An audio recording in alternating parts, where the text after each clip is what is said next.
Hi, this is Thoughts to Freedom. My name is Kim. Thank you for joining me. Today we will talk about the pyramid of life and as it relates to the concept of reincarnation. This can be difficult for many of us to discuss, especially if we are Christian, because it was banished from Christianity in 553 AD. I was myself raised in a Protestant religion and received baptism and was confirmed, so for me this can be quite a challenge. However, let us look at this pyramid and try to find some insights into it. Then we will discuss the thoughts associated with it. Are we using our ego mind, our ego thought system? Or can we see this with our spiritual mind for this idea that attempts to categorize our lifetimes into 6 levels? As you can see on my chart, we have levels 1 through 6. Now this is a theory, and I obtained this information from a gal I met here in Houston, Texas, where I live. And at that time, which was around 1997, she was a neighbor of mine and walked her 2 white dogs quite frequently. And one day I was outside of my home and we had a chance to speak briefly out on the street. Over time, I got to know her, and she had had an abrupt and profound spiritual experience while she was fairly young, maybe early 20s or so. And after that powerful event for her, she then started to study metaphysics. And metaphysics is the branch of philosophy that attempts to explain things.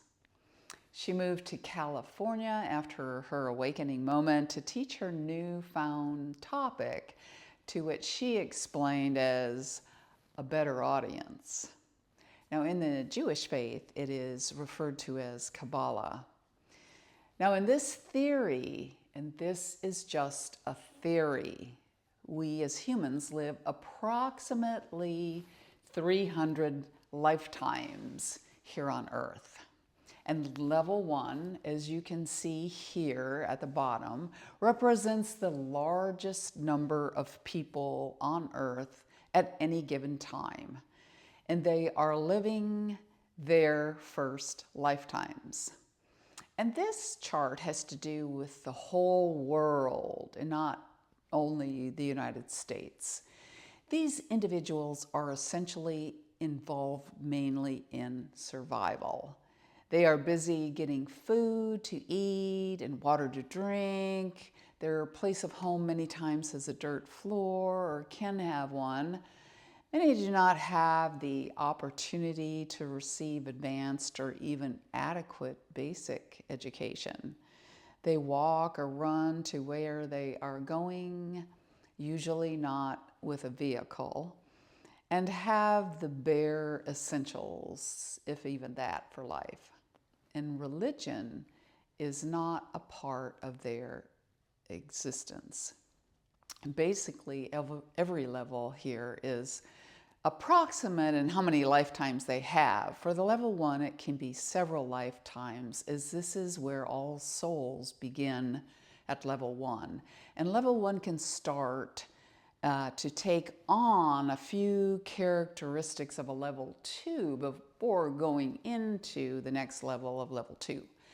The number on the far left here on the screen is approximate numbers of lifetimes. It's just an estimate for each level. Maybe a person only lives 75 lifetimes here on 1, or more or less, and there's just different numbers for different levels. But the farther up you go, the fewer number of lifetimes. And the top one has the fewest lifetimes, is that person will stay on earth only until they have learned all their lessons. Then they do not come back. They go to other dimensions or other schools to learn what they cannot learn here on earth.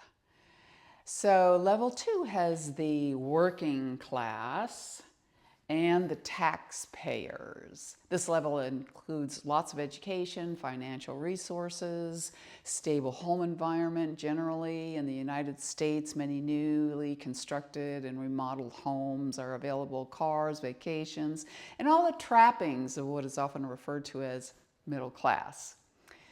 They can make a respectable salary and pay also huge amounts in taxes.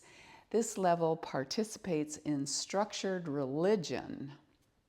So the next level, which is level 3, also is engaged in religion. But for 3, the significant trait is power and money. This is where politicians and CEOs of major companies are.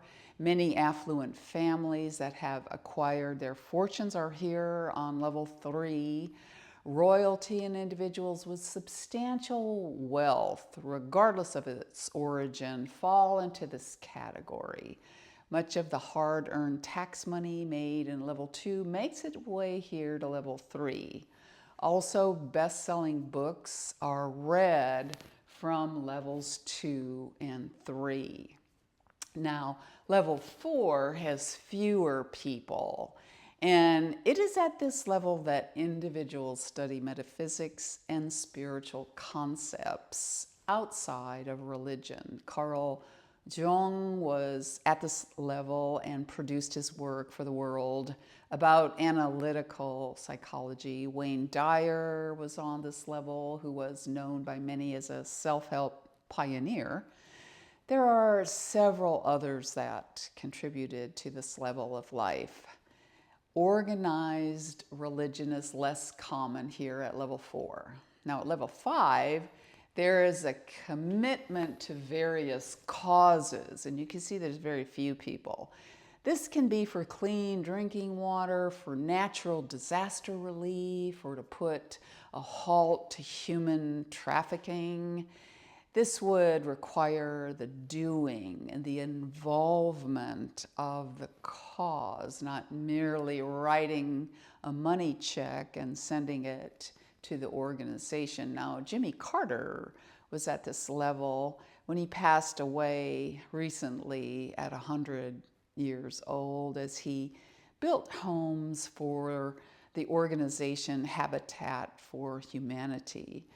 For the last level, which are few individuals living their last few lifetimes, they are here to learn all the lessons that they have to learn before exiting the earth and never coming back. And these people are enlightened. It was Lord Buddha, Lord Krishna, and Lord Jesus. And for me, I have worked in the working class, the taxpayer category, and I have done a lot of work, and I love to work. But I did begin to study metaphysics in 1997 after my husband and I divorced. So why was I born into level 2 and stayed there and started my metaphysics study? I don't know, many might have a different level, but must experience life there again before going to a different level. So therefore, this is the best of an explanation given for this view of life in reincarnation. Now, J.D. Vance, the new vice president of the United States, certainly has jumped up to level 3, to power and money.